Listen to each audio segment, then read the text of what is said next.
Brezza, Nexon, Venue, Sonet, XUV 300 जैसी जितनी भी हमारी सब कॉम्पैक्ट एसयूवीज हैं, मतलब जिनको हम मिनी एसयूवी बोल देते हैं, हम बोल सकते हैं इनकी जगत जननी जो है वो इको स्पोर्ट ही है, और इको स्पोर्ट की जो जगत जननी है वो फोर्ड है। तो फोर्ड ने ही ये सेगमेंट शुरू किया, बहुत ही ज़बरदस्त तरीके से सेगमेंट बढ़ रहा है। लेकिन इस सेगमेंट को शुरू करने वाली फोर्ड क्या आज इंडिया से जाने वाली है? क्या उसका टाइम खत्म हो गया इंडिया में? क्या करने वाली है फोर्ड? क्यों अफवाहों का बाजार गर्म है कि फोर्ड जो है वो इंडिया को छोड़कर जा रही है? क्या वाकई जा रही है या नहीं जा रही है? क्या कहना है फोर्ड का इस बारे में? और अगर इस टाइम पे आप फोर्ड की गाड़ी लेते हैं तो क्या आपके लिए ठीक रहेगा या नहीं रहेगा? अगर आपके पास ऑलरेडी फोर्ड की गाड़ी है और फोर्ड इंडिया छोड़कर चली जाती है तो क्या होगा आप पर? सभी सवालों के जो है जवाब एक बार ले लेते हैं, देख लेते हैं क्या होगा इन सब चीज़ों से अगर फोर्ड इंडिया को छोड़कर चली जाती है या नहीं जाती। फिर भी जो ये बातें फैली हुई हैं, क्या रहेगा इन सब चीज़ों का? मेरा नाम अमित और आप देख रहे हैं डेली ऑटो लाइफ। चलिए शुरू करते हैं। अब सबसे पहले बात कर लेते हैं कि ये बात आई ही कहाँ से। अगर फोर्ड के बारे में कोई ये बात कर रहा है तो ये फैली क्यों, हम उसे सच क्यों मान रहे हैं? आज कोई टाटा के बारे में बात करे, कोई मारुति के बारे में बात करे कि इंडिया छोड़कर जा रही है, तो शायद कोई भी नहीं मानेगा, हमें पागल कहेंगे, क्या मजाक था ये इस तरीके से जो है बात कर सकते हैं। लेकिन फोर्ड के बारे में कहा है और हम उसको सच भी मान रहे हैं, तो उसके कुछ रीजंस हैं। फटाफट उनके बारे में बात कर लेते हैं, किस वजह से हम इसको सच मान रहे हैं। सबसे पहली बात, day by day, year by year जो है फोर्ड की सेल जो है कम हो रही है। 2018 में जो सेल्स थी आज उससे लगभग आधी हो चुकी हैं, और 2018 में भी कोई ज़्यादा अच्छी नहीं थी। लगभग 40% जो है वो अपनी प्रोडक्शन कैपेसिटी का जो है सेल कर पा रही है। 4 लाख गाड़ियाँ जो हैं फोर्ड इंडिया में हर साल बना सकती है, 2 प्लांट हैं उनके बड़े बड़े, लेकिन उसका 40% लगभग 1.5 लाख वो 2018 में बना रही थी। आज के टाइम पे लगभग 20%, 18%, 70 से 80 हज़ार के आसपास वो गाड़ियाँ बना पा रही है और उनको सेल कर रही है। वो सिर्फ इंडिया में नहीं, बाहर भी यहाँ से एक्सपोर्ट करती है, लेकिन टोटल मिला के उनका यही है। तो एक रीज़न तो यही है कि उनका इतना बड़ा प्लांट है, प्लांट तो चलेगा, अगर 2 गाड़ियाँ बनती तो ही प्लांट चलेगा, और 2 लाख बनती तो भी चलेगा, खर्चे वही हैं। लेकिन फोर्ड उनको मेंटेन नहीं कर पा रही है, तो हमें लग रहा है कि जी हाँ, हो सकता है कि फोर्ड इंडिया को छोड़कर चली जाए। दूसरी बात क्या है, फोर्ड का महिंद्रा के साथ एक कोलैब था, वो मिलकर एक गाड़ी लेके आने वाले थे, वो भी टूट गया है। अब हो सकता है महिंद्रा ने उसको बोल दिया नहीं ये तो डूब रही हो, मुझे भी ना लेके डूब जाए, तो शायद महिंद्रा की तरफ से वो जो है कोलैब टूट गया है, और अभी कोई जो है नई गाड़ी फोर्ड की तरफ से नहीं आ रही है। तीसरी बात अगर हम बात करें तो कोई भी नया प्रोडक्ट आने वाले 1 से 1.5 साल में फोर्ड का कोई भी लाइनअप में नहीं है, और उसका एक स्ट्रॉन्ग रीज़न ये भी है भाई, अभी महिंद्रा के साथ लाने वाले थे वो तो टूट गया। नई गाड़ी डिज़ाइन करने में टाइम लगता है, किस सेगमेंट में लेकर आए, क्योंकि कुछ सेगमेंट तो ऑलरेडी उनके चल ही रहे हैं। भाई इको स्पोर्ट को बंद करेंगे तो क्या लेकर आएंगे? एंडेवर उनकी चल रही है, छोटा सेगमेंट जो है वो वैसे ही फोर्ड जो है पीछे हो गई है।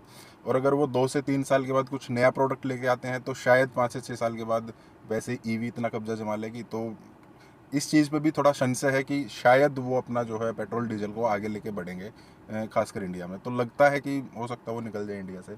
चौथी बात अगर हम बात करते हैं, बहुत सारी डीलरशिप जिनको मैं भी पर्सनली जानता हूँ, उन्होंने अपनी डीलरशिप छोड़ दी उन लोगों ने। तो ये भी, अगर आप यहाँ से गुजर रहे हैं, कल को एक डीलरशिप बंद है फोर्ड की, तो दिक्कत होती है। ये लगता है कि हाँ, हो सकता है अब फोर्ड जो है अपने ऑपरेशंस बंद करने जा रही है। सबसे बड़ी बात ये रही, जब ये बात बाहर आई कि भाई फोर्ड इंडिया छोड़कर जा रही है, उसके ऑफिशियल से बात की थी उन्होंने, ना तो इसको डिनाई किया कि नहीं हम नहीं जा रहे हैं, ना ही उन्होंने ये बोला कि हम जा रहे हैं। खैर जाने की तो बोलेंगे ही नहीं, क्योंकि जो थोड़ा बहुत स्टॉक पड़ा है वो भी नहीं बिकेगा, लेकिन उन्होंने मना नहीं किया। और इसी वजह से जो है ये धीरे धीरे धीरे धीरे चीज़ें स्ट्रॉन्ग होती चली गई कि हो सकता है फोर्ड इंडिया को छोड़कर चले जाए। अब बात करते हैं, जब इतनी ज़्यादा बात फैल ही गई है तो फोर्ड ने कुछ ना कुछ तो जवाब देना ही था, और उन्होंने जवाब देना भी शुरू किया। तो क्या जवाब आए, उन्होंने ट्विटर पर, सोशल मीडिया पर जो है लोगों ने पूछना शुरू किया फोर्ड से कि भाई क्या आप इंडिया से जा रहे हैं, हम गाड़ियाँ खरीदे ना खरीदे, जिन्होंने गाड़ी ले रखी हैं या जो लेना चाहते हैं उनका क्या होगा, सर्विसेज का क्या होगा। तो अभी कुछ ट्वीट्स जो हैं फोर्ड इंडिया की तरफ से आए हैं कि नहीं हम कहीं नहीं जा रहे हैं, हमारी सेल्स का ऑपरेशन ऐसे ही चालू रहेगा आगे भी, मतलब जो चल रहा है हम ऐसे ही चलते रहेंगे। लेकिन वो देखिए, ट्विटर पे कोई ऑफिशियल तो बैठना नहीं होता, वो तो उनकी टीम होती है जो ग्रीवेंस हैंडल करती है, और उसी टीम ने बोल दिया है। अगर कोई ऑफिशियल बोल दे कि हाँ हम नहीं जा रहे हैं, जैसे मैं ऑफिशियल हूँ अपने चैनल का डेली ऑटो लाइफ, और मैं आपको बोल रहा हूँ कि आप सब्सक्राइब कर दीजिए, तो डेफिनेटली आप लोग सब्सक्राइब कर देंगे और एक लाइक तो करेंगे ही करेंगे। तो इसी तरीके से अगर फोर्ड भी बोल देता है, फोर्ड के ऑफिशियल भी बोल देते हैं, तो शायद थोड़ा बहुत भरोसा हो जाए, लेकिन उन्होंने भी नहीं बोला। अब बात कर लेते हैं, क्या आपको इस टाइम पे फोर्ड की गाड़ी लेनी चाहिए? क्योंकि पक्का तो मैं भी नहीं कह सकता कि फोर्ड इंडिया से जाएगी या रुकेगी, लेकिन फिर भी अनिश्चितताओं के बादल, अगर चली जाती है तो आज 2% मान लेते हैं, अगर चली जाती है तो क्या होगा, तो उस पर बात कर लेते हैं। आपको गाड़ी लेनी चाहिए या नहीं? तो मैं तो यही कहूँगा, अगर आपको 8 से 10 साल के लिए गाड़ी रखनी है तो आप बेशक जो है फोर्ड की गाड़ी ले सकते हैं। उसके दो रीज़न है, एक तो आपको गाड़ी सस्ती मिलेगी अगर फोर्ड इंडिया से जा रही है, अगर नहीं भी जा रही है तो इस टाइम पे उनकी सेल्स इतनी डाउन है, नाम इतना नेगेटिव है कि वैसे ही गाड़ियाँ उनकी सस्ती मिल रही हैं और आपको डिस्काउंट भी बढ़िया मिल जाएगा। और गाड़ियाँ तो जो है फोर्ड बनाती बढ़िया है। 8-10 साल के लिए आप किसी और ब्रांड की लेंगे या फोर्ड की लेंगे, वैसे भी 2030 2031 तक तो वैसे भी जो है ईवी का इतना ज़माना आ जाएगा जब आप गाड़ी बदलेंगे। अगर आप मारुति के लेते हैं, टाटा की लेते हैं, उसकी भी आई थिंक रीसेल वही रहेगी, क्योंकि वो पेट्रोल डीजल होगी जो कि अभी फोर्ड की होगी। उस टाइम तो भंगार में जानी है, कोई उसको चलाने के लिए नहीं है, क्योंकि 10 साल के बाद सभी ईवी के पीछे लगे होंगे। तो अगर आपको इतने लंबे टाइम के लिए लेनी है तो आप बेशक ले सकते हैं। अगर आपको 5-7 साल के लिए लेनी है तो अभी के लिए मैं आपको बोल रहा हूँ अभी आप अवॉइड कीजिए। और हाँ, एक और फ़ायदा आपको ये रहेगा, अभी मेरा कज़न जो है सब कॉम्पैक्ट एसयूवी के बारे में सोच रहा था, उन्होंने नेक्सॉन ली है, उसकी पीडीआई मैंने डाल दी है, प्री डिलीवरी इंस्पेक्शन वीडियो आप देख लेना। तो जब हम वो लेने के लिए गए थे तो हमने टाइटेनियम जो है, इको स्पोर्ट का टाइटेनियम जो है वेरिएंट आता है पेट्रोल में, और उसका जो प्राइस था वही डीजल का था। मतलब टाइटेनियम आप पेट्रोल लीजिए, टाइटेनियम डीजल लीजिए, इको स्पोर्ट में दोनों का प्राइस सेम है। तो इतना ज़बरदस्त, मतलब वैसे तो 1 से 1.5 लाख का डिफरेंस होता है पेट्रोल और डीजल गाड़ी में, लेकिन वो दोनों सेम है, क्योंकि इको स्पोर्ट टाइटेनियम जो है डीजल सबसे ज़्यादा बिकती थी, सबसे ज़्यादा स्टॉक हो सकता है फोर्ड के पास उसका हो, और उसको क्लियर करने के लिए उसका प्राइस नहीं बढ़ा रहे हैं।